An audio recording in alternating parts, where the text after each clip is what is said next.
Iran के परमाणु कार्यक्रम को रोकने के लिए इजराइल किसी भी हद तक जाने को तैयार है। पिछले 9 दिनों से अलग अलग परमाणु साइट्स को निशाना बनाया जा रहा है, एयर स्ट्राइक की जा रही है, लेकिन अब तक ईरान के न्यूक्लियर प्लांट्स को तबाह करने में इजराइल कामयाब नहीं हुआ है।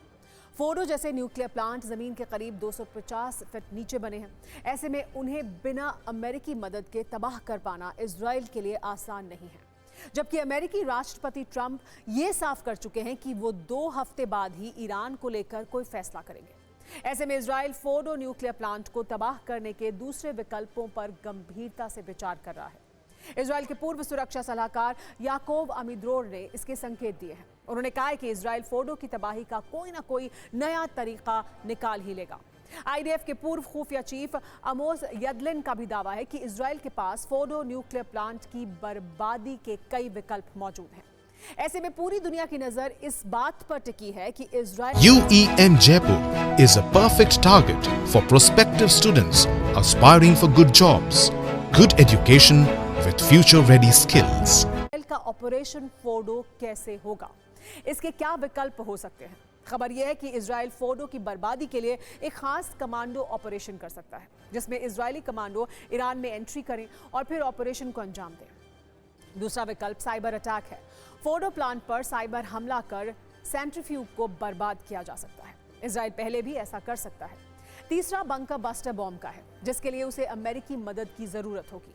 चौथा विकल्प यह है कि फोर्डो प्लांट की बिजली आपूर्ति को नष्ट किया जाए, लेकिन इससे परमाणु कार्यक्रम को लंबे वक्त तक रोकना मुश्किल होगा। इजराइल का आखिरी और सबसे विध्वंसक विकल्प यह है कि वो इस न्यूक्लियर प्लांट पर टैक्टिकल न्यूक्लियर बॉम्ब से हमला करे। इन विकल्पों में से सबसे ज्यादा जिसकी चर्चा हो रही है वो है कमांडो ऑपरेशन। ऐसे ऑपरेशंस में इजराइल को महारत हासिल है। पिछले साल इजराइल ने सीरिया में एक ऐसे ही ऑपरेशन को अंजाम किया था, जब इजरायली वायुसेना के 120 एलीट कमांडो की टीम ने सीरिया में 200 किलोमीटर अंदर घुसकर ईरान की मिसाइल फैक्ट्री को तबाह कर दिया। ये फैक्ट्री पश्चिमी सीरिया के मस्फया इलाके में पहाड़ को खोदकर कई फीट नीचे बनाई गई थी। इजरायल के कमांडो ने टनल में अंदर जाकर 2.5 घंटे तक विस्फोटक बिछाए और सुरक्षित बाहर निकल गए। फोर्डो न्यूक्लियर प्लांट भी पहाड़ के नीचे कई फीट गहराई में बना है। बताया जा रहा है कि मोसाद के पास प्लांट के लेआउट और सेंट्रीफ्यूग की पूरी जानकारी है, इसीलिए इजरायली कमांडो टीम यहां भी सीरिया जैसा ऑपरेशन कर सकती है।